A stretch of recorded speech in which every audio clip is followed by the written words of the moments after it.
Oke teman-teman, kita lanjut lagi di beranda pijar sekolah ini. Dan kita kali ini akan lanjutkan pembelajaran kita, lanjutkan pelatihan kita tentang pijar sekolah di menu CBT ini. Kemarin kita sudah belajar tentang bagaimana menyiapkan soal. Ya, ada dua cara, ada membuat soalnya langsung di sini atau kita mengupload soal yang kita buat di Microsoft Word atau Excel. Nah, di video kali ini kita akan belajar bagaimana kita membuat jadwal ujian. Kita membuat jadwal ujian baik itu ulangan harian, PSAT, PSAJ dan yang lainnya ya. Nah, itu kita kembali lagi di menu CBT ini. Nah, di bawahnya ada menu penjadwalan. Tapi sebelum ke sini, kemarin kan kita sudah buat menyiapkan soal ya. Ada di bank soal semuanya. Nah, di sini kita akan menggunakan soal-soal paket soal ini. Kita akan menggunakan paket soal ini yang belum digunakan. Yang belum digunakan kita akan jadwalkan. Nah, tapi sebelum itu kita lanjut ke bawah dulu nih. Di bawahnya ada daftar jenis ujian. Ini sudah disediakan. Nah, di sini ada beberapa jenis ujian yang bisa kita pilih ketika kita membuat jadwal ujian nanti. Ada UTS, ada PTS, PSAS, PSAT, ulangan harian, dan yang lainnya. Kalau ada kurang, misalkan aku pengen ujian praktik lewat sini misalkan ya. Tapi di sini tidak ada. Silahkan konfirmasi ke admin untuk dibuatkan jenis ujiannya. Oke, begitu. Di bawahnya lagi ada daftar ruangan. Nah, daftar ruangan ini yang sudah dibuat juga oleh tim admin ya. Jadi ini bisa kita manfaatkan. Nanti pilih ruangan sesuai mata pelajaran dan kelasnya masing-masing saja ya. Misalkan kita mau ulangan harian di kelas 7 bahasa Inggris misalkan. Nah, kita nanti pilih ruangan yang ini ya, khusus untuk ujian mata pelajaran Inggris di kelas 7. Seperti itu. Kalau sudah, kita langsung saja ke menu penjadwalan di sini. Oke. Di sini akan tampil beberapa jadwal baik yang sudah selesai statusnya ya, ataupun nanti yang akan dimulai. Jadi statusnya akan bisa terlihat di sini ya. Nah, cara kita membuat jadwal ujian yaitu kita tinggal klik di sini, klik tambah jadwal. Nah, di sini baru kita tentukan jenis ujian. Nah, ini yang tadi kita bahas, jenis ujiannya mau apa? Apakah ulangan harian kah, atau PSAT, atau PTS, UTS, dan yang lainnya. Misalkan kita mau ulangan harian saja. Ulangan harian, tanggal pelaksanaannya kapan? Misalkan besok, tanggal 24 nih. Terus jam pelaksanaannya silahkan tentukan. Misal jam 8 sampai jam 10. Sesinya ada berapa sesi? Misalkan kalau banyak siswanya boleh 2 sesi, tapi kalau 1 sesi cukup ya 1 sesi saja. Durasi ujiannya, nah ini durasi ujian sama jam pelaksanaan ini berbeda ya. Jam pelaksanaan ini hanya rentang waktunya jadi dibuka dari jam 8 sampai jam 10. Nah, untuk durasi pengerjaan ujiannya misalkan cuma 90 menit. Nah, ini nih satuannya menit ya ditulisnya. Jadi kalau sudah 90 menit itu selesai. Tapi masih bisa balik lagi itu sebelum jam 10. Kayak gitu. Terus di bawahnya grup membuatnya sudah otomatis. Nah, di sini ada beberapa pilihan lagi. Acak soal apa kita mau aktifin? Misalkan kita aktifin aja supaya semuanya anak-anak itu soalnya diacak ya.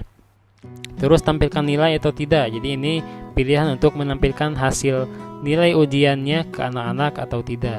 Misalkan gak usah lah, nanti aja ketika kita sudah selesai mengoreksi semua soal termasuk soal esai. Nah, ini yang penting juga nih, remote block. Nah, ini lebih baik aktifkan saja karena fungsi dari remote block ini sangat penting. Jadi nanti kalau ini diaktifkan, terus ketika pelaksanaan ujian berlangsung, anak-anak itu tidak bisa menyontek ya. Misalkan kan kita ujiannya berbasis web ya, berbasis website dan diakses di Google Chrome misalkan atau di Safari. Nah, misalkan anak-anak mengerjakan di tab 1. Di tab 1 terus mereka mau menyontek, mau buka tab yang baru misalkan di sini.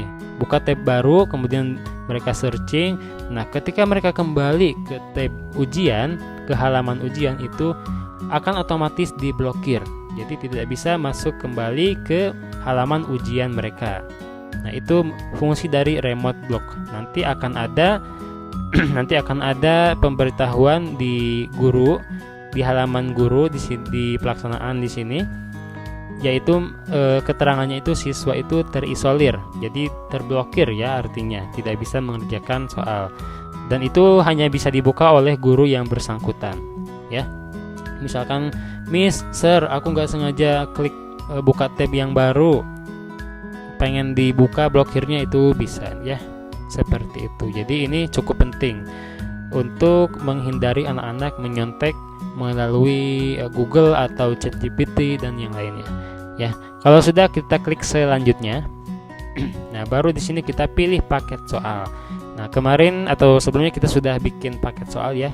Paket soal yang baik itu kita bikin soal langsung di sini ataupun kita upload soal berdasarkan template Microsoft Word.